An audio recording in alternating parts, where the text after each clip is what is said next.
Welcome back to the Don't Be Average podcast. I got one of my great friends, Kyle Fowlkes here. Yes, sir. And he's got an amazing backstory. And he just won a bodybuilding show. Yep. He's a coach. And what else do you do? Trainer, football coach, bodybuilder, brother, son. Yeah, all of it. All of it. Man. Yeah, so we're going to get into a little bit. This is going to be really fun. Backstory about me and Kyle is our friends kept telling us that we should be friends. Yeah. And I remember, and I was like, who's this Kyle guy? And they're like, he's a trainer. You got to meet him. Yeah. And You're then just like Nate. You're a younger version of Nate. I'm like, who the fuck is Nate? I know. I was like, who's Kyle? I'm like, I'm sure he's great. Yeah. Like, he works out. And, Right. And so anyways, yeah, we met up and it was like right away. They were spot on. Yeah. Spot on. Okay, so let's do this. Why don't you introduce yourself a little bit? Okay. And then we'll kind of get into like your background and then we'll get into bodybuilding and all that stuff. Yeah, for sure. All right. Well, you did a good job already. My name is Kyle Fowlkes. Born in Detroit, raised in Minneapolis. Yeah, like you said, I'm a coach. I coach the wide receivers of the Edina football team. I have my own personal training business. It's tough to call myself a bodybuilder. You won. I did win, but like Yeah. I just started the whole bodybuilding journey, but like the show did go really well, so I guess I'm a bodybuilder. And yeah, You can do another one? for sure. You do another show. Yeah. For sure. I thought I would just do one. I know. It's like tattoos, man. I know. You know? Yeah. I won't do too much. Honestly, right now, if we want to skip into it real quick, my plan is take a big off season, probably compete in like April of 26 in my first pro bodybuilding show. And then if I dominate that the way I hope so, then I'll do one national show. And then I'll probably cut it after that. Nice. Because like that's the biggest natural thing you can do, you know? Yeah. Unless you're going to start taking juice and go Olympia and stuff like that, which I don't want to do that. Dude, that's a whole thing. I do want to. You know how big we would be? Oh my God. I tell people, my body probably couldn't even handle it. I love telling other dudes on steroids how much bigger I would be than them. Oh, you should see the dudes that I lift with that I somewhat keep up. I'm like, you're doing all this for that? Yeah. All right. Come on, bro. Dude, we would be massive. Because what do you weigh now? 223. Oh, I'm holding 260 easy. Oh, God, I'd be so fat. Yeah. I'd be so fat. It'd be so fun. I was 240 in college, like playing football, and it only would last for like a week. That's crazy. Because it was playing at that weight. Yeah, I was slow. Yeah, for sure. The end of the season. But that's how football was back then. Yeah. You just needed to be a meathead, just powerhouse through the A gap. Ray Lewis. Yeah, exactly. That was it. Ray Lewis 250. All right, cool. Yeah, for sure. Let's do it. Let me do that. Yeah. And then by the end of the season, I'd be like 223. Yeah. Fast, dude. feeling great. After that, all the conditioning and summer stuff for sure. Yeah, it was nuts, man. Okay, so let's talk about your upbringing. And your family situation, all that stuff. Because it's very unique. And it is. I want him to touch on this because he came from not a good upbringing. Nada to being an amazing human. And so I appreciate that. Yeah, man. It's super cool. Yeah, me and my family we're tight as a family can be for sure. It's me, my brother, my sister, and my mom. Dad was never in the picture. We were all born and raised in Detroit, Michigan, and then came out here. I think I was in 3rd grade. So we came out here in 3rd grade. Really didn't come from much. We were young. My mom was really young when she had kids, and then her and my dad didn't work out. So she was really a kid trying to find her way with 3 kids. You know what I mean? I have no idea. I don't know. I have nothing but respect. You know what I mean? Like I got 2 dogs right now, and I'm struggling, dog. You know what I mean? So it's like to have 3 little humans running around, but we struggled for a while. We kind of started to figure it out later in life, but struggled for a little bit in and out of shelters and in and out of homes. We moved a ton. That was a big thing. We moved a lot. Mom did what she had to do for sure. You know what I mean? There's a lot of people that look this way, look that way. In my opinion, I got nothing but respect. And if you were a grown person with the right morals, with a family under you, you would do what you had to do. You know what I mean? And that's what she had to do. So I love my mom to death, and respect and understand everything she had to do, whether it was good or bad. And that's the only reason we're here. straight up, because we would not have made it without her work ethic. That's where I get my work ethic from. That's where I get my no quit and my grit from, is all a little white woman from Detroit. Yeah, straight up. Tough as nails. So, me, my brother, my sister, that's what we had growing up. My mom was always at work, so my brother was damn near a dad, but he was 12 or 13, you know, kind of raising us. And yeah, dude. Who's the oldest? My brother. Bernard? I'm the youngest. I'm the baby. Oh, you're the baby? Yeah. Okay. So my brother's 30, about to be 31, or just turned 31. My sister is 2 years older than me, so she's 29, and then I'm 27. Solid. Yeah, so we were all 2 years apart. Growing up, we were just like best of best friends, though. We still are. They live in South Carolina right now. They both went to Bob Jones University. And that's another thing that's huge that I refuse to skip over, is our faith. That's a huge thing that I believe took us through the difficult times. My brother and sister went to private Christian school down in South. It's something that's been huge in our lives, and something that I'll never deny, is my faith is very strong. And that's what like held us together for sure. That's the only thing that gave us hope through the times where we had no idea what was going to happen, and to be scared, just to like have that hope. So yeah, they live in South Carolina. We talk all the time. That's dope. Yeah. Did that come from your mom's side? Like, was your mom like big into faith? No. How'd that come in the family? My mom was actually not religious at all for a long time, until like the probably past decade. We got my mom to go back to church, because my mom was disrespected in the church as a kid because she didn't know her father. So if I remember correctly, don't quote me, but if I remember correctly, they wouldn't baptize her because the father wasn't present. Wow. And my mom, that's bogus. You know what I mean? Old school. And so from a young age, she had a bad image. And then we started going to Straight Gate Church on the corner of Park and Franklin over South. And I think at first it just started like they would canvass around the neighborhoods, knock on doors, see if you wanted to come to church. And I think it started like my mom just wanted some time alone Sunday mornings, which who the fuck wouldn't? You know what I mean? 100%. So I think she just kind of sent us away. They sent her on the bus, picked kids up. And then I fell in love with the faith. I fell in love with the church. My brother did, my sister did. My mom would never come to church with us. Never. Wow. Like, I don't know. And I don't know what it was. But she would just randomly start coming. And then randomly started coming a little more, and then professed her faith and became saved like very late in life. Crazy. So it was cool. It was kind of the kids that brought it into my mom. So that is something that's super cool. Yeah. That, my mom wasn't religious. It wasn't pushed on us. We just kind of came to us and we fell in love with it and just stuck so with unique. it. Yeah. My mom like was going to be a nun. Oh, really? Yeah. My mom wanted to be a nun. Yeah. Like grew up in Catholic school and all this stuff and wanted to be a nun. And then if you know my mom, she's, I was like, that'd have been funny. That'd have been super funny. Hilarious. She would have ran that place. Yeah, but, sure. But so then my mom was always big into church, and we're going to church. And then also it was more like my dad's mom, big Christian, always in church every Sunday, every Saturday, 2 times on Sunday. Yep. Oh yeah. Morning and evening service. Yep. Made me like memorize the Lord's Prayer and scripture and all that stuff. And so like I grew up just in the church and it being like a big family. Yeah. And we went to what's it called? It was over in Golden Valley. Speak the Word Church. That boy been in the suburbs. Yep. Well, we lived over in Richfield, and then we'd go to Golden Valley. Oh, you would drive all the way out there? Yeah. Well, it's like 15 minutes. It's not too bad.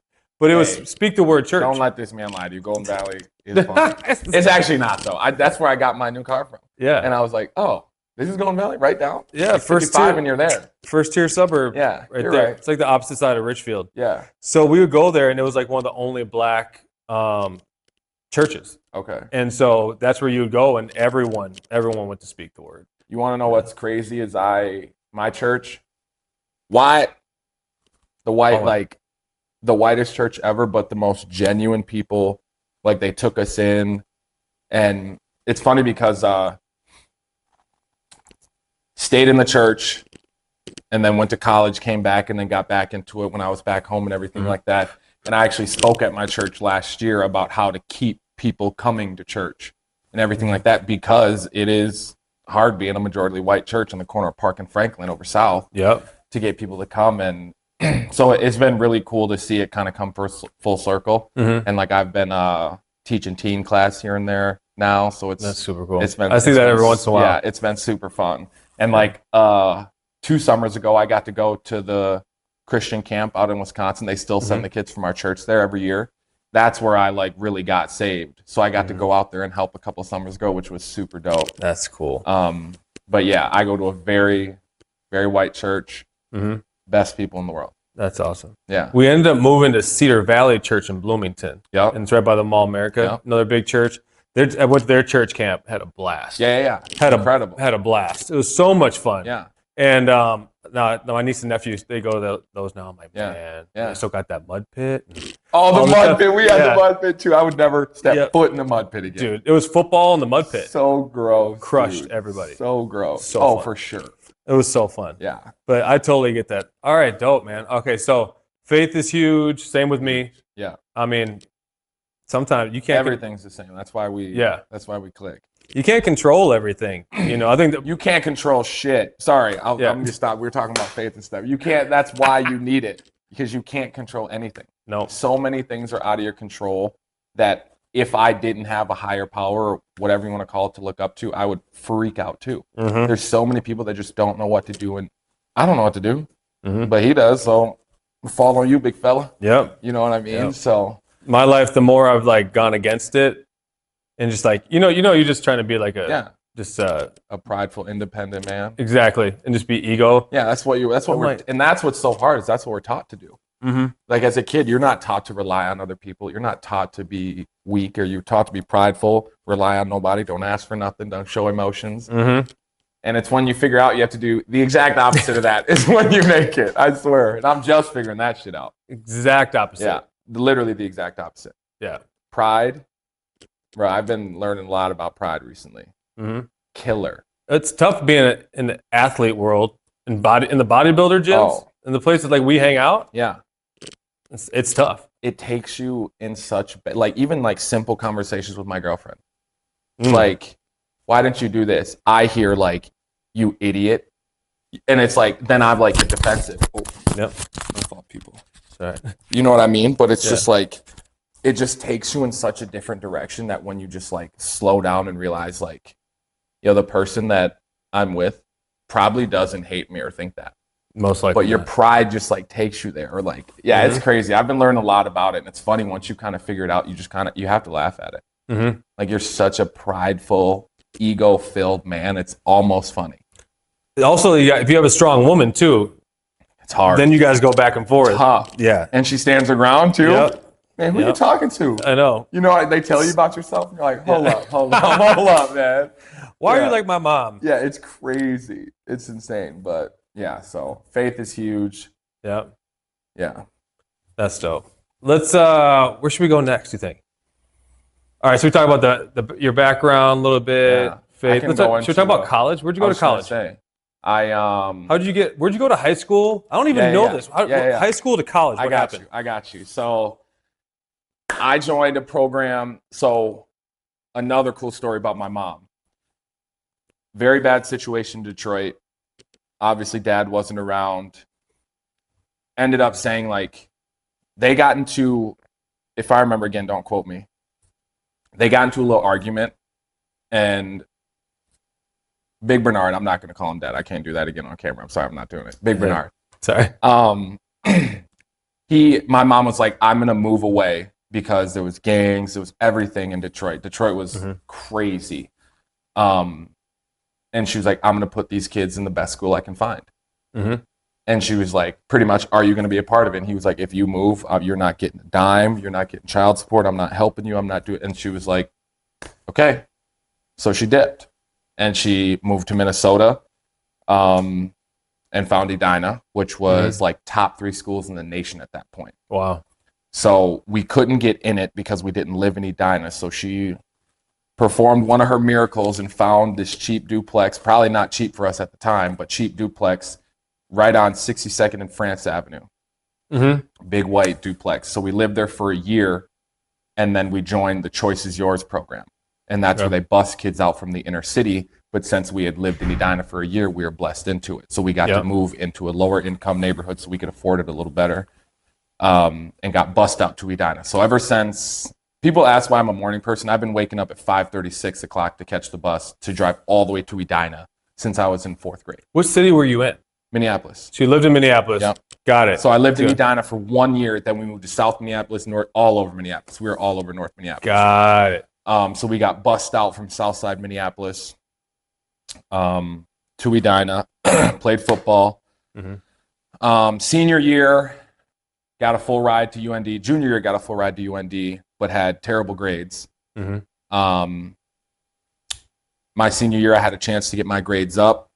Long story short, got into a big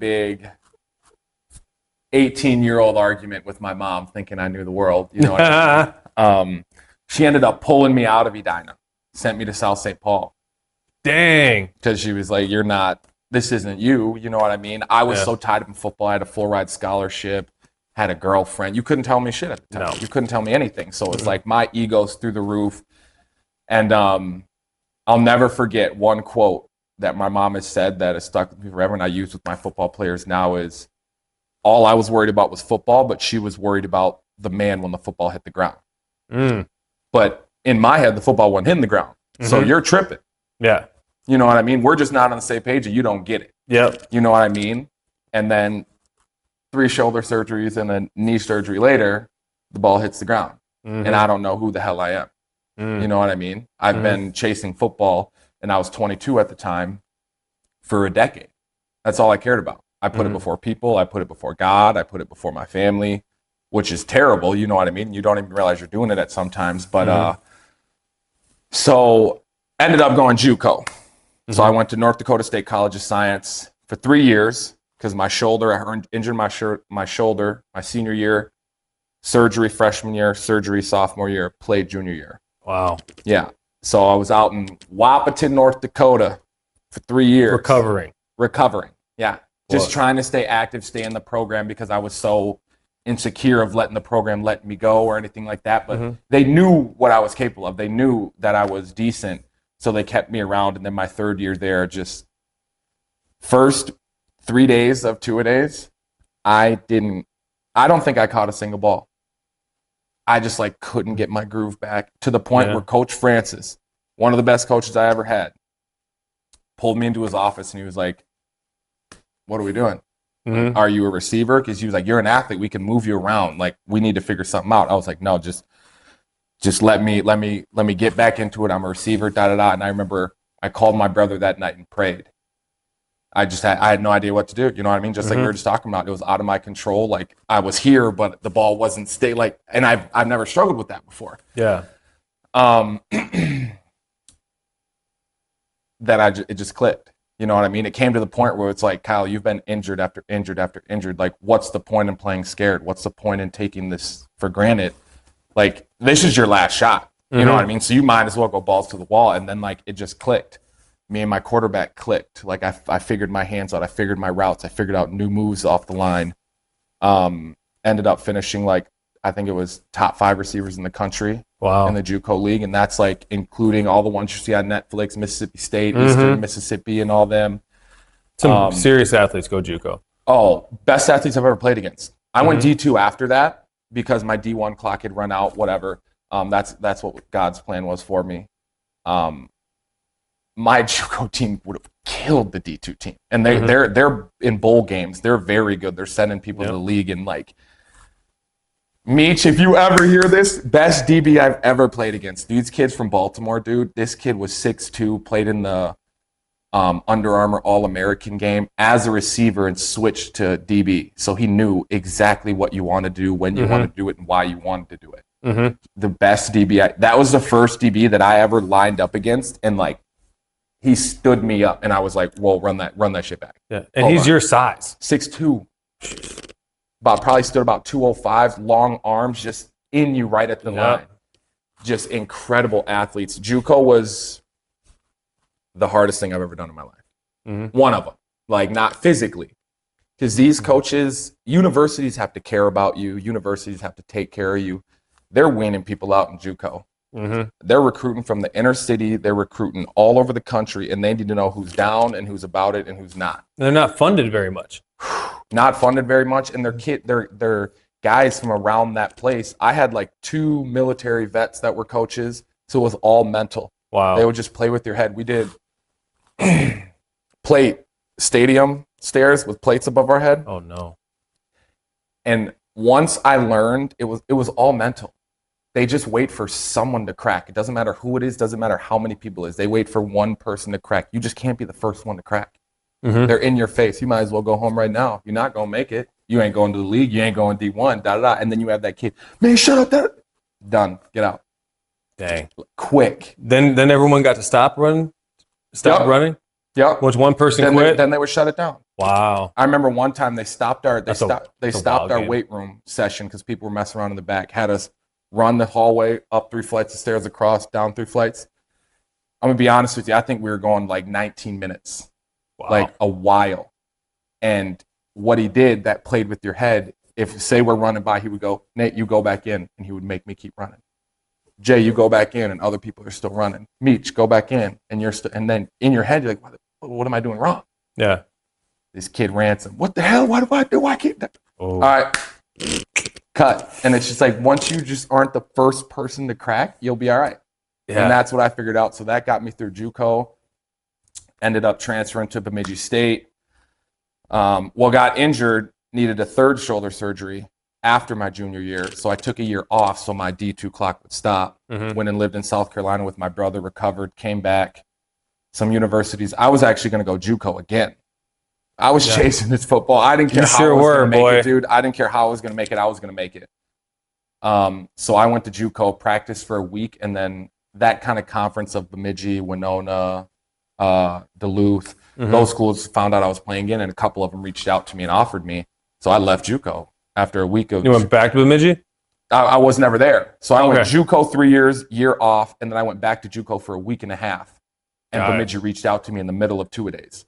Wow. They're like, if you come here right now, we'll give you a scholarship. We'll give you this. I was like, packing my bags. Yep. What do you mean? Packed my bag, went to Bemidji. Right before I left for Bemidji, I pulled my hamstring though. Got there, recovered, pulled it again. Injuries. It's the worst. Injuries just stopped me, and I was too prideful to hear that from God at the time, where I was like, I just need to work harder. Like, injuries just killed me. My body couldn't handle football, and I couldn't accept that as a football player because that's all I had been. Yeah. Pulled my hamstring, pulled this hamstring.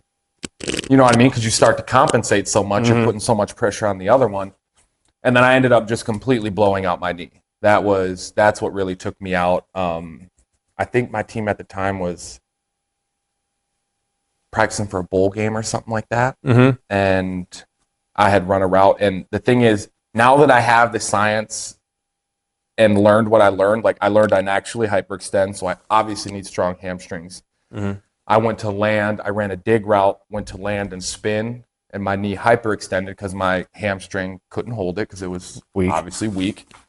And then I hyperextended and went around, so I ended up tearing my ACL, my LCL, PCL, posterior lateral corner, calf, and hamstring all tore. So everything besides my MCL tore. Good Lord Almighty. So yeah, I'll never forget that. I'm sure that. Of course, crazy. And it happened on a Friday, of course. Our soccer team's like in nationals, so our head trainer was gone. So this other trainer just put me in a brace and gave me crutches, sent me to my room. This was like, he or she was trying to do the ACL test. I'm like, you gotta stop. Like, you can't. My knee is floating down by one ligament. And I didn't know at the time, but she's trying to do it, and I'm giving her trouble. And I remember getting a little annoyed with me, like, Kyle, you just need to relax. And I was like, I can't. I don't know what else to tell you. And then she just put me in a brace. She's like, okay, you're going to have to come back on Monday. Came back on Monday, and the head trainer came out, obviously heard what happened. Came out, looked at my knee, felt it a little bit, and just walked away. Went to his office, came back. He was like, you have an appointment at the hospital in an hour. You need to go. He's like, we don't know if there's a fracture. We don't know if there's this, if that, what it is. You need to go get it figured Wasn't out. that knee like this big by then? Oh, if I showed you a picture, dude, like the brace that I had on was like, it was boom, boom, boom. And like the swelling was like spilling out from the brace. When I took it off, it would like stay molded like that. It was crazy. Went straight to the hospital, got an MRI, got all that. And then the doctor called the head trainer. And then the head trainer pulled me in the office, told me I was done. I wasn't going to play football again. And then the doctors in Bemidji were like, yeah, you got to go to the city, dog. There's no one even qualified here to deal with that. Mm-hmm. So left school right when COVID hit, came back. So 2020 was trash. Yep. I got surgery the second day of 2020. Wow. So I got injured December 6th of 2019, surgery January 2nd of 2020. And that was a 2-year recovery. Wow. So like I was non-weight bearing for 14 weeks. So my foot didn't even touch the ground, dude. My calf was probably my wrist. Like my leg was so small. Had to relearn how to walk. Had to relearn how to even just like flex my quad. It was a crazy experience, but that's what I think the first strike on my ego was. Like you are nothing. Mm-hmm. When it comes down to it. Obviously we have purpose, we have all that, but like one little tweak and you have to rely on everything but yourself. Mm-hmm. I couldn't do anything. You know what I mean? Like I couldn't go to the cafeteria and get food because I couldn't hold a tray because my crutches. Like, and it was just like I handled it in probably not the best way. I canceled my meal plan, turned it all into like campus bucks, and I went to the on-campus store, bought all their protein bars, brought all their protein shakes, Gatorade, and all that stuff, and I just stayed in my room. And there were 3 dudes. Ricky, Jarrett, and Duffy, only people at Bemidji that could get me to leave my room. Wow. Only people. And I had this really close friend, Nevaeh, who helped out a ton, dude. Like, those 4 people at Bemidji saved my life. Because I was a football player for 12 years, and all of a sudden you get told you're not a football player anymore, and you're like, I don't even know what I am. No, like, why would I go to the gym? Why am I at this campus? Why am I not home? Why would I go to the gym? Why would I... School? What's that? Like... I ain't finished for a reason. You feel me? Like, it was just like, I'm not, none of that. So yeah, I went through a little bit of a dark time trying to just figure myself out. And then I came back to Minnesota, lived with my little secondary family, the Harrises, started coaching at Edina, started training with Mason, worked at Training House and TCO for a couple years, and started my own training business. And I've just been coaching, helping people out in the weight room, and that's wild. Ever since then. So right, pretty much when everyone's saying like we should be friends, that's pretty much when you just started working out at Lowe's and started like training people kind of at Lowe's, or 2021 maybe? Yeah, because I was still wearing my brace when I met you, right? Or no? I can't remember. Were we wearing masks? No, I think it was just after that. Okay. I think my leg was good to go and stuff, because we were lifting big time weight when we first started lifting. Our first lift was a leg lift. Yeah, I do remember that, which is incredible. Even your legs are insane. Yeah, I have no idea. No idea. Straight God legs. There ain't no way. Like if I went and grabbed my phone and showed you the picture, which I should, because like, I'm sorry, but look at this. Go get it. Like I looked like a starving child. Is it under your favorites? It's just right on my Instagram. I know exactly where it is. That's not so. I sprained my MCL one game. Oh my gosh, that thing was tiny. Like, wow, the swelling there. Look at that. Dang. Isn't it crazy? Your leg will look hairier because it's smaller. Go bring that to the camera. Let's make sure you can see. Yeah, so we can see this. Here. Hold on, I'm going to focus in on it. Come a little closer. See how small that right leg is. That's crazy. Oh, okay, turn up the right. Dude, that looks like nubs. It looks like your Lieutenant Dan. Yeah, dude. So, oh my gosh. Yeah, it was crazy, and God closes one door and opens up 3 other. You just got to go through it instead of just standing where your feet are. You know what I mean? So, training really helped me a lot. It was hard to coach football at first because I just wanted to be there, but it's really helped me to cope with it a ton. still having it in my life, still helping other people understand what to avoid, the stuff that I did, so it's helped me a ton. Yeah, and you've had some serious playmakers you've been coaching. Seriously, dude. Serious. Yeah, dude. The receivers have made my job incredibly easy. Yeah. First couple years was a struggle. Yeah. No hate on none of you if you hear this, but first couple years we were struggling. Now it's like some of my receivers could coach. Yeah. They got some big time scholarships. Yeah. I loved watching them. Yeah. In that state championship game. Sonny, I love watching Meyer, Jill, all of them, dude. So yeah, he was there in the state championship game last year, almost won that thing. 6 inches. 6 inches. God, I was so mad for you. 2 seconds left. I was so mad for you. But like, who wouldn't go for 2? I'm not a 2 guy. See, I'm a tied up guy. Come on. I know. You don't have momentum for 70 to 80% of the game, and then you have momentum for 20. Why not just carry that in? I know, but I've never been like, I'm always, even though they do it in the NFL, I'm just so nervous. I'm like, You can't play nervous. What? Yeah. Play nervous, what happens? I don't know, man. You get hurt. You get hurt. You get something messes up. So, yeah. I mean, I will never hate on the play call. I'll never hate on the decision, but yeah, 6 inches. Yeah. Teaches you a ton, though. Sure does. Teaches you a ton. So, yeah, we were in the state tournament. We have some big-time receivers. Meyer Sweeney's going to Cal. Yeah. Berkeley with his brother. His brother's offensive lineman there already. Trill, he awesome. Just committed to South Dakota State. Big time. Nice. Super proud of him. We just got a transfer, Jabari. Mm-hmm. Have you heard of him? Where's he from? Benilde. Light-skinned kid, super good athlete. He's going to be a great addition to the team. Mm-hmm. And this quarterback, dog. This kid. Yeah, was he a freshman last year? He was sophomore. He was a sophomore. Now he's a junior captain. Kid stands like 6'6". Just like incredible hockey player. Just went to some like Wayne Gretzky hockey camp and is like on the poster for it. Might represent team. Like he's just an all around. Do you remember Anders Lee from Edina? Mm-hmm. He's a captain for the New York Islanders now. Yeah. Played quarterback. Played hockey. Yeah. Mason's going to be a better version of Anders Lee. Wow. No disrespect to Anders Lee, but this kid's got it. Humble, coachable.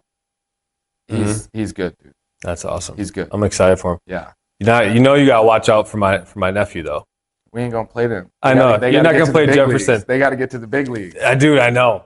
But I'm telling you, dude, this summer, like we were like the same height. You know, these kids got these afros and this long hair. I said, all these bulky shoes. I said, get the Air Max shoes off. Yeah. While you're wearing the barefoot. While I'm wearing the barefoot, I got no hair. Right. So I'm like, take the shoes off. Let's see where you're at. Push the hair down. Yeah. And he was like 6'1". Yeah. Right. How old is he? 16. Crazy. So started as a sophomore as a DB, but now he jumped up to 6'2". I'm telling you, he is smooth. He's a receiver. Oh, yes. He's switched over. No, he's both. Okay. But they were so stacked with receivers last year, like seniors and stuff like that. They had him at DB. Yeah. So, anyways, I got to have you let's train him a little bit and stuff like that. But, so bring him to the field, man. He's going to be great. But let's go with what's next? Yeah, what else we got? We talked about, obviously, football and coaching. Training. Yeah, what's your favorite thing about training? Because let me preface this. I was a trainer too. Yeah. And I love people.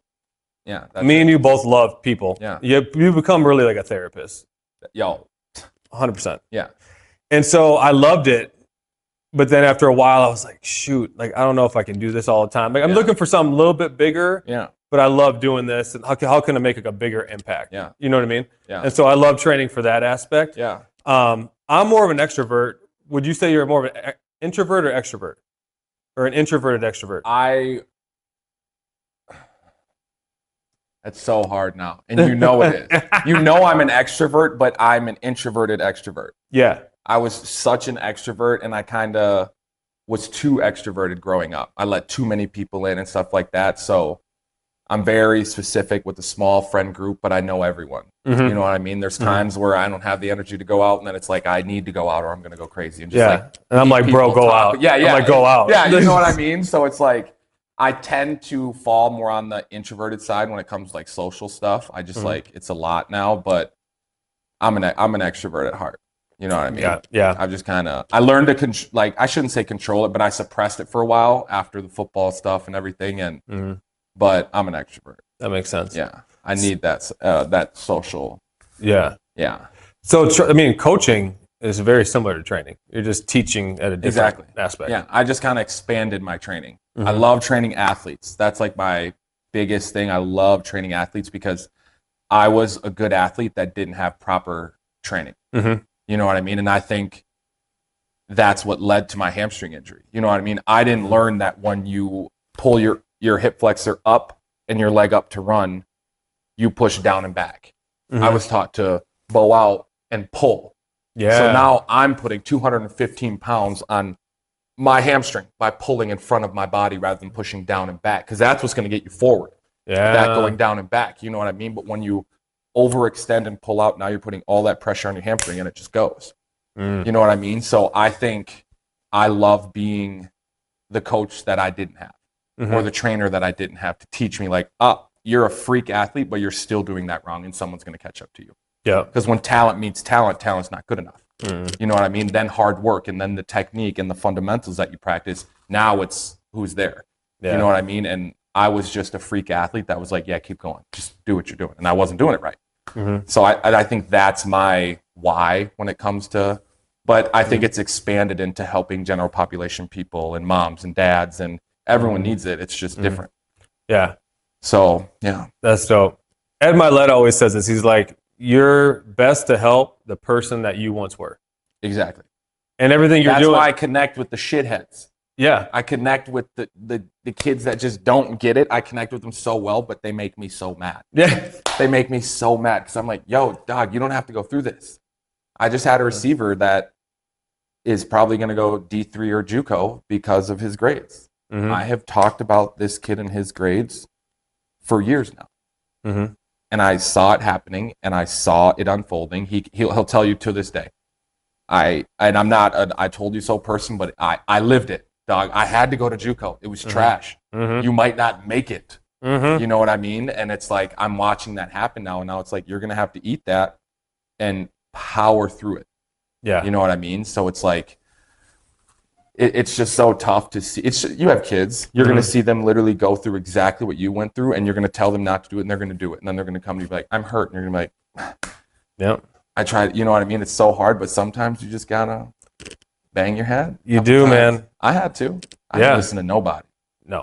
You know what I mean? Like, I didn't have a father in my life to give me that advice. I had a brother, but still, like, once I got ahead on me, like, I recognize how young you are. You know, my brother's only 4 years older than me. Like, and it was, me and my brother have always been very close, but there was a time where he was forced to be somewhat of my dad. And then when he went to college and came back, he'll tell me to this day he had a talk with his professor because I was bad, dog. I was a bad kid. I caused stress on my family. Like, I was. I know I was. Like, my brother and sister were angels compared to me. Yeah. They didn't go out. Well, you know what I mean? They didn't.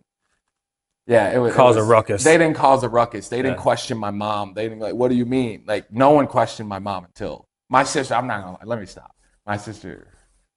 You know what I mean, though. I was just. I went out way more. I hung out way more. They were kind of introverted. They just weren't wild. And me and my mom were wild. My mom was wild as a kid, and I picked up on that when my brother and sister weren't super wild. Yeah.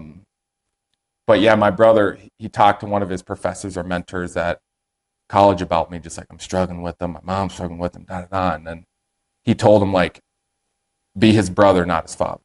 And he came back, and then after that, dude, like, me and my brother were best of best friends. He just stopped trying to tell me what to do. And because, you know, as a 18, 19, you're not going to tell me what to do. No. Because now who do you think you are? I don't care who you were. You know what I mean? Yeah. So after that, that's when we really became best friends. And I'm just going on a tangent now. I don't even remember why I pulled off on this. But it's awesome, though. Yeah. So me and my brother became super close after that. Yeah, I lost it. Yeah. It's all right. No, it's how did we even get on that topic? Coaching, brother. Coaching, training. I don't know, just clip that part out. Yeah, no, I like it. That's what I love about this. Like, with my stuff, like, we're going to keep it real because this is the real conversation. Yeah, no, straight up. Straight up. We'll watch it back and be like, oh, yeah. Oh, it didn't have a dad. That's what it's from. Yes. Didn't have a dad. Yes. You're helping people pretty much. Yes. You connect with the knuckleheads. Yes. Because I didn't have somebody I did, but it was my brother who was also young. And then once I came here, my best friend and brother, Shay Harris, his dad is like the closest thing I had to a father figure. So just to like be that figure for these kids that even if they do have, they may have without the experience or anything like that, just being there for them and being that example that they need. Because when you don't have it, it's tough. Yeah. It's for sure tough. Yeah. And there's a lot of kids that don't figure it out because they don't have that. Sure don't. You know what I mean? My dad was always around, but he would travel on the weekends. Okay. Or travel during the week. Okay. So he'd come home like Friday. Let's say Friday. That's like that's like Hannah's dad. Yeah, so he'd come home like he'd be flying home right now. Yeah. Go pick him up from the airport, and then we go to all my games and stuff on the weekend. And then he would leave like Monday morning, like 6, 7 a.m., fly back out east, doing that, and then be back to like me and my mom. And because my sister's 11 years older than me. So my sister was, grown. and we have different dads. Okay. So she's off at high school, she's 20, let's say, 18, and I'm 8. Right. You know what I mean? So way different. Yeah. And so my dad was gone. So it's like me and my mom pretty much run the day in, day out. Yeah. You know what I mean? So same thing with the moms. But then I still had a good example of like from my dad, because he would come coach my teams. Yeah. We'd go, now that I get older, I appreciate a lot more stuff that obviously my mom did. Yeah. Big time. Yeah. But now I'm starting to see little things my dad did with other young black kids. And I was like, now I see it. Like I would always be upset that we had to go pick somebody up for practice. Because he'd be like, we got to leave early. We got to go pick up so-and-so. And I was like, why? He's like, because they don't have a ride. Yeah. And their mom's at work and their dad's not around. Yeah. So then I was that kid. Yeah. I was that kid. So we'd always go pick kids up and drop them off. And me at the time, I'm like spoiled, and like super selfish and all that stuff. And I'm like, I don't want to do this, whatever. And he's like, you're fine. Like, don't worry about it. We're going to pick her. So we'd go pick up 2 or 3 people. Yeah. And then go to practice and he'd coach. Then we drop them off and stuff. And then my mom would always take pictures of everybody. So, and now like I look back, I see not just my parents, but the other parents that were around, how like another friend who like his stepdad was around, but not his real dad. And then my other friend, he never met his dad. Right. And how the families we used to like carpool with everything and pick each other up and have sleepovers and like all this stuff. And I was like, damn. And I see how all of us like came out really well. And I'm like, now I see that unity, the whole village of what it took for us knuckleheads to like, straight up figure it out. And so now the parents will come up to us and see us as parents now. Yeah. And there's like, we're so proud of you guys. And we're just like, I just thank you. Dude, you know that's how much all you can say now. Food I ate at your house? Oh. If that happened in my house, snap. Oh, you couldn't. I would snap. Oh, you weren't doing that at my house. I hardly had enough food in my house. Yeah. So you weren't coming over here taking the little we had. No. I had plenty at my house, and you still weren't eating it. Till this day, Sheila will still be the first one to open the pantry. Grown man, got food in my house. She's the first one. Like, yeah, go grab it. Go grab it. She's always been like that. And that's Shay's mom, the one I grew up with. Yeah. So question for you. Would you say growing up with a father figure like that, like now looking back on it, that was someone that taught you more so like hard work since he was out working so much? Or what would you say you took from that? Him being gone as a kid versus now? Because now it's more so like hard work. Yeah. That's how I kind of heard it. Yeah. You know what I mean, he was working hard to provide and doing all that. But as a kid, I could imagine you didn't see it that way. I did. Like I understood because he made good money. Okay. And so it was different because to have it wasn't like he wasn't around and y'all was struggling. No, like he made good money. Yeah. So back then to have a black father figure who made good money. Yeah. And we had like I never went without stuff. Yeah. And my mom also made good money. Yeah. I was super privileged. Yeah. Super privileged. Yeah. And so what I took away was I didn't like to travel like that much. Like to go every single week, I was like, if I ever had to do a job like that, I would kill myself. But I'm like, dude, that's too much. Yeah. I travel. Me and my mom would travel with him a couple times, go back and forth. I'm like, dude, you do this every week? That's crazy behavior. Insane. Yeah. And so I see the sacrifice, but also what I wanted was if I was going to have a family, I wanted to have a job where I didn't have to go anywhere if I didn't want to. Facts. That was it. Yeah. I was like, so let me see how much time we got. Oh, cool. So imagine this, like me and my dad would like go to like I remember specifically like Grand Slam. Yeah. You remember Grand Slam where you go play baseball and stuff? Cages, yeah. So my dad was like a child psychologist a little bit, where he was like the in-between person between like, so here's the parents and they're saying my kid's freaking out. My kid's a knucklehead. He's freaking out, not listening. Might have some psychiatric issues, right? Yeah. So then they call the hospital and say, can you get my son or daughter into the hospital? Maybe they're on drugs, whatever. Well, then they would call my dad and he would be the median in between like the parents and the hospital. Okay. Because people at the hospital are not going to go pick this kid up right. and like, escort them to the hospital. Right. You know what I mean? So anytime the kids freaked out that were his clients, he had to hop on his phone. So if we're out doing something and he has like a 911 pager, yeah, he's on the phone, like we're doing something fun, right? Yeah. He has to go for like an hour and deal with some other kid. And I was like, not happy. You know what I mean? Yeah. But I'm like, I understand, whatever. But so I learned a lot of like what to do and how to be, but also what not to be. Yeah. Or like how I wanted my life to be different. Yeah. You know? See, that's the example I had to base my life off, which made it hard, is what not to do. Mm-hmm. And my mom will even tell you that. She would do things and stuff would happen. She was like, I'm doing this because I have to, because so you don't have to do it. Mm-hmm. You know what I mean? So that was a huge thing that was for sure tough. But I mean, we figured it out, is you kind of see what not to do. Mm-hmm. And the fact that we were getting bussed out to Edina and back and forth, I got to see the big houses and the nice cars, and then go back and see the dude with the gun living in the 1-bedroom apartment with no car, not, you know what I mean? So It was like, I got to, and that's a big thing. I had a talk with someone, and long story short, they pretty much were like, how did you make it out versus like your friends that are still there and all that stuff? I was like, I got to see both sides. I got to go to the suburbs and see it and get bussed back to the hood and see both sides. I got to see what I didn't want, what I liked, what I didn't like, the cars I liked, the cars I didn't like, the houses, the little, you know what I mean? So it was like, people don't have that privilege. No. And you got to understand that that's a privilege, because when people just, so hard to explain the hood to people. Mm-hmm. Like straight up, especially people who have never been to the hood. It's like, most kids, say we got 2 kids here, suburbs, hood. Suburbs, you see your dad packing a briefcase, eating a peanut butter and jelly, and going to work. What do you want to do? Mm-hmm. Well, he does. Pack a briefcase, eat a peanut butter and jelly, and go. Mm-hmm. Hood, you see guns, Jordans, and gangbanging. Drugs. What do you want to do? That's your hero. Your dad or your mom or whatever it is, for a portion of your life, that's your hero. You want to mimic them. You want to do what they do. You want to say what they do. And you're just being grown up in 2 different ways. You're doing the same thing. You're doing what he's doing, or you're doing what she's doing. But when you can't see both sides, that's when it changes, and that's when you get trapped.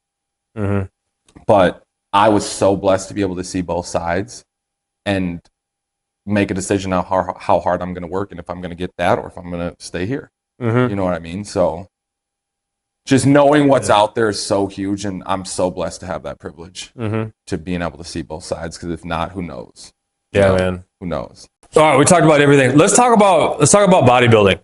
Let's do a little bit. What was, because I've done a show. Yeah. I got 6th out of 7. Okay. Nothing. I tried.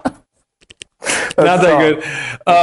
It was good for me. So, but everyone was so much leaner than me. Yeah, I had the most, like, they're like, you. That's the battle. It don't matter how big. The compliments were like, you're thick. Don't matter. Don't matter. No. I was like, all right, cool, I'll take that. What was the hardest thing about prep and eating and training and just being on that regimen?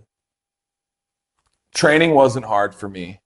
Obviously, it got harder. You know what I mean? And it kind of started to take the fun out of training, which sucked. Not eating obviously wasn't fun, but like, I've been hungry without an option before.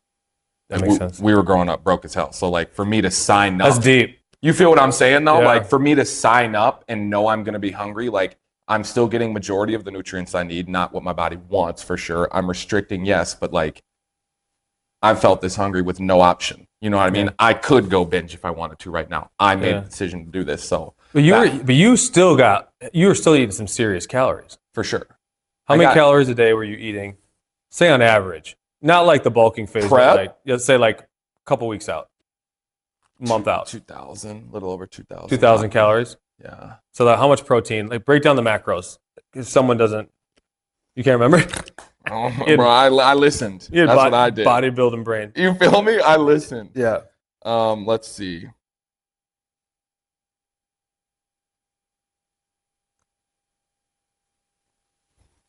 All right. So just to preface, he's eating all the time, right? But he's used to eating more, and his metabolism is so fast that he can eat so much. Like you can eat so many more carbs than me.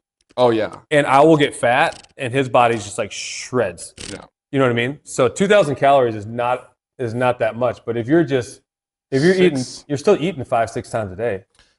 Right? Yeah, for sure. So this is my program. 6/11.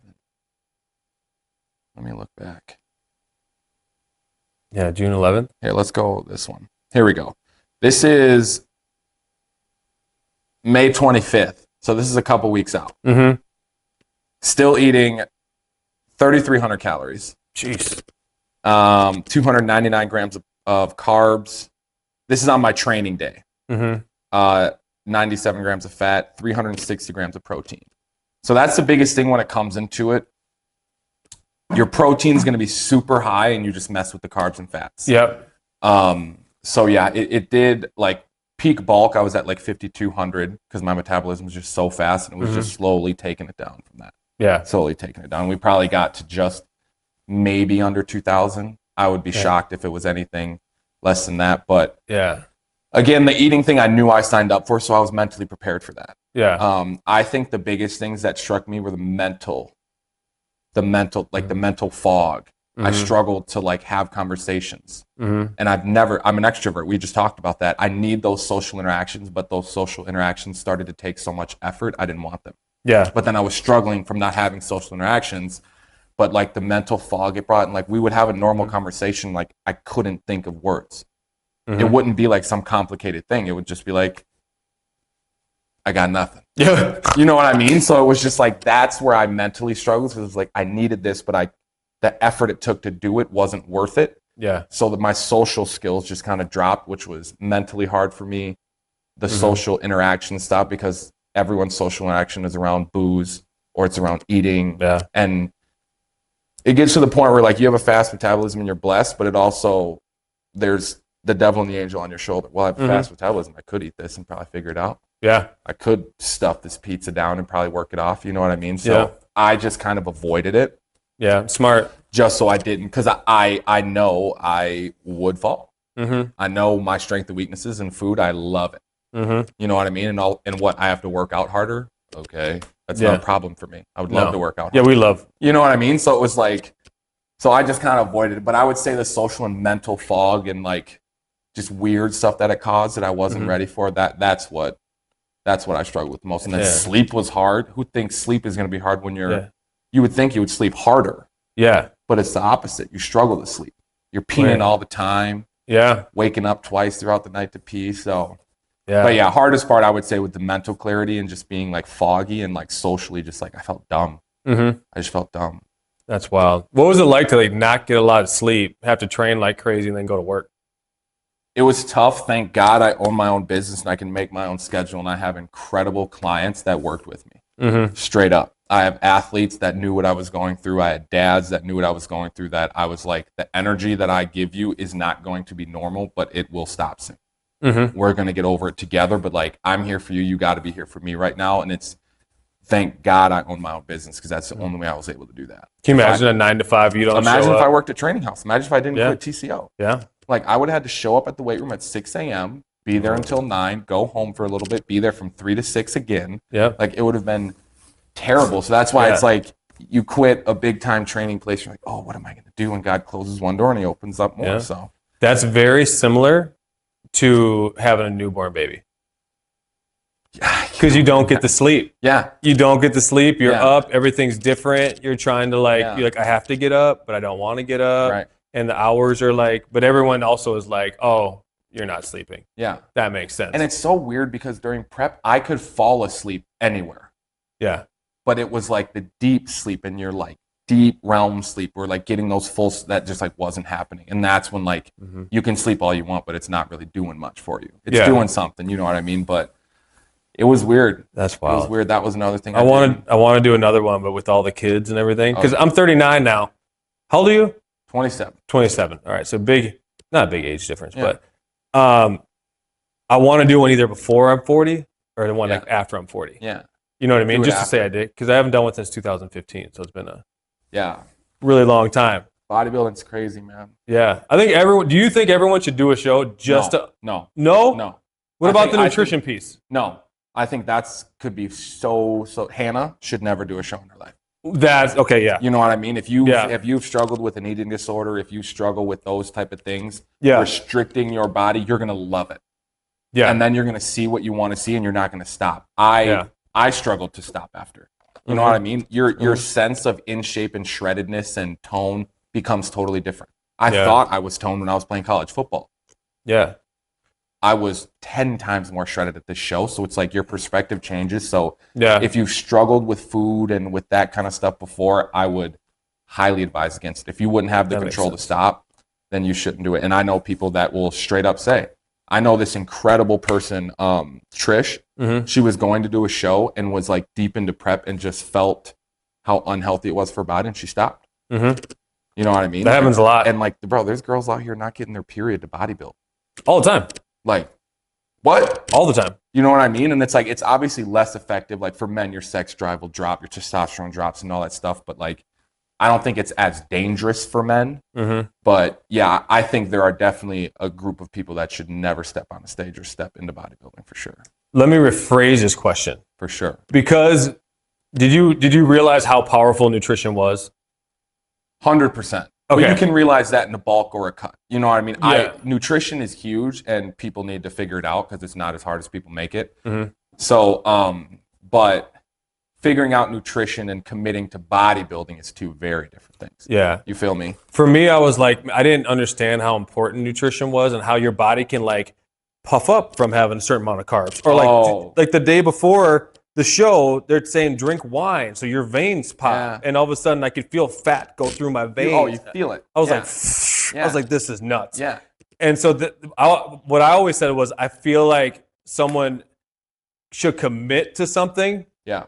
To see what their body can do 100%. and to see the power of nutrition committing to willpower. A meal plan, getting a nutritionist for sure. I think the only part where I was going with it, where it can get toxic, is tracking and like continuously restricting. Yeah, I didn't think about that. You know what I mean? That can be a slippery slope that people can struggle with. But figuring out even like basic stuff like oils. Yeah. Like how just like little like you are from just the oils you take in. You know what I mean? Cook with good oils and just like you literally just play around with it and you just watch your body change and prep. It's the craziest thing. And then it's like one of the craziest things for me was refeed meals. It never made sense to me. So someone who's watching doesn't understand. What's a refeed? So when you're in prep or you become almost like in the starvation mode. And when you're in that starvation mode, because you're restricting, I'm used to eating probably 4,000 to 5,000 calories a day, good or bad. You know what I mean? I have to eat a lot all the time. So when I get down so low, my body's like, what the F is going on? And it starts to hold on to stuff that you don't need. You know what I mean? So it's like there was a point in time where I was 213.5 and I couldn't get under it. I remember that. I was getting flustered and I'm like, is my coach tweaking? Is this and that? But I wasn't saying anything to my coach. That's another thing, bodybuilding, communicate everything with your coach, good or bad. Because every time I hid something or tried to beat around the bush, it ended up coming out and it ended up coming out and being better that it came out. But so your body goes into starvation mode and holds on to stuff because it doesn't know when it's going to get it next. So a refeed meal is like I would eat like a 1 to 2 pound New York strip with like 450 grams of rice. Or I had pancakes is my thing for prep. I would go to OPH and I would get like 6 pancakes and I would refeed. So you just stuff yourself. So then your body gets all that nutrients and it's like, we can let all that go. Yeah. Next morning I woke up at 211.2. Dropped it. You know what I mean? Yeah. And it's like, it's not even like I only had that meal throughout. I still had 5 meals. I just replaced one with a huge meal, worked out, and kept going. And it's like you just dropped weight.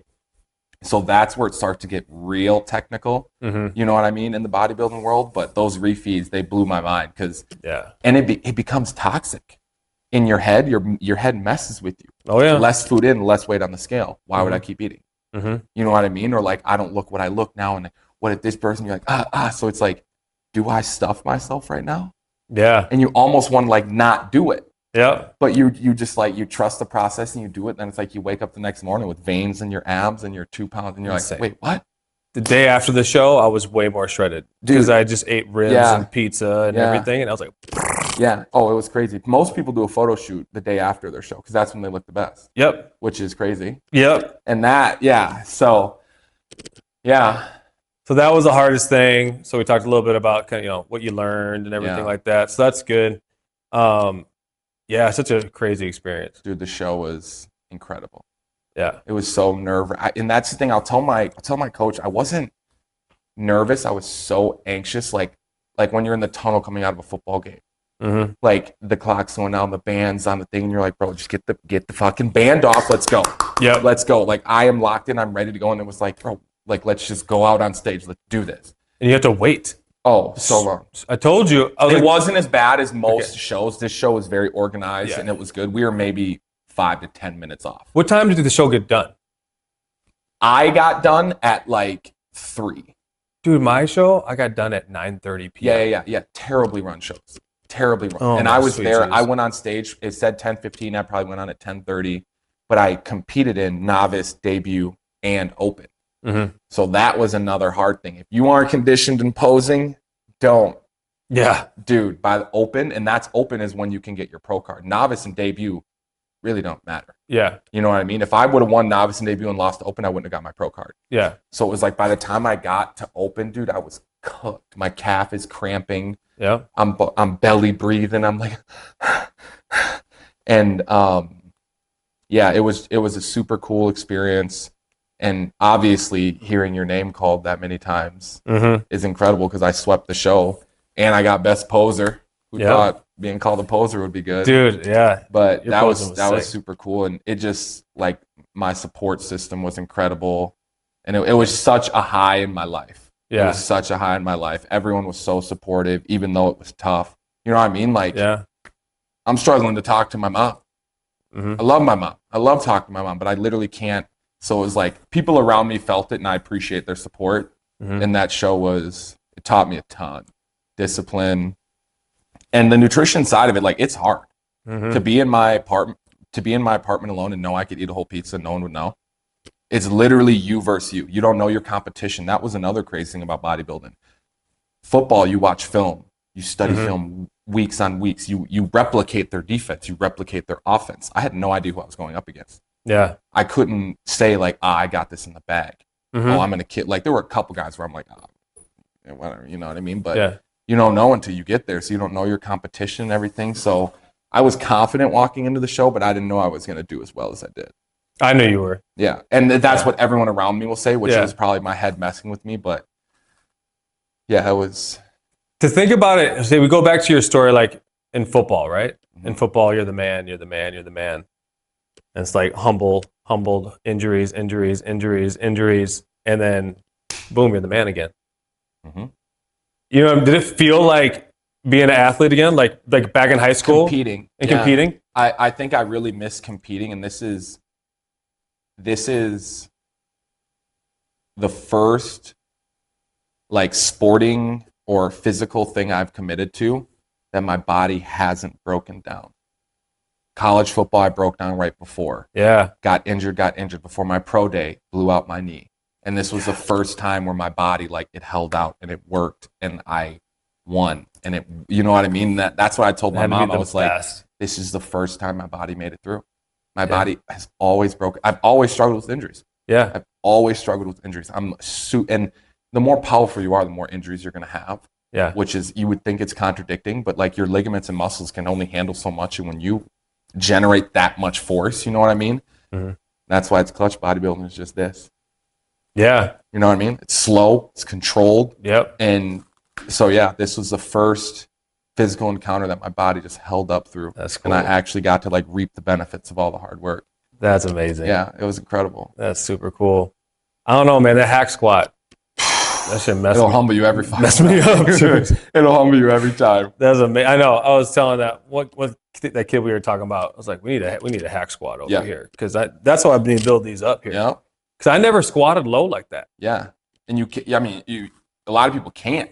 And that's what's even, there's sometimes I have a plate on and I have to put more weight on just to jam myself down there. Yeah, dude. It gets you down there. Yeah. Yeah. My hips I are love too tight. the hack squat. I love the hack squat. Too tight. Dude, I get on the hack squat just to stretch sometimes. Yeah, I put just two plates on and just shove me down there. Yeah. Just keep me down there, a couple reps, 30 seconds down there. It's incredible. It's actually opened up one of my athletes' hips more than ever. Makes sense. Seriously, just putting him in the hack squat and getting him so, like, he can Saigon squat now with his heels on the ground. Yeah. I use it for a lot more than just getting big. Dude, we never sat down like that. I never squatted like to full depth. I still couldn't do it until college, because we were doing leg press and machines and, athletic. Back then the training was different and the science and understanding was way different. Terrible. So man, I was like stuck in a position. Yeah. As linebacker, I'm stuck in a 2-point stance. Yeah. Running back, I'm in the exact same stance. And then you're probably training. Why would you squat lower than that? That's where you need to be. You're never going to be that low. Yeah, for sure. And if you are, you're screwed. Yeah, I'm just like on the field. If you're that low. My head's going. Yeah. And my shoulders are taking your knees out. Yeah. You were one of them. I was. Yeah, that's crazy. Yeah, I was flying. That was fun. I had a good time. Yeah, football's incredible. If your body can handle it, I'll advise it every time. But that's one thing. I've even talked, like, your kids in the future, do you want them to play and all that? If he can handle everything he's got going on around him and he can stay healthy, play. Yeah. But once injuries start taking you down and all that stuff, like, you got to think about life. Yeah. You know what I mean? My shoulder, bro, throwing when I'm 55, Hannah better learn. Hannah better learn how to throw a football. Yeah. My kid's going to need it. But yeah, so if you can handle it, it teaches you so much more than just getting CTE.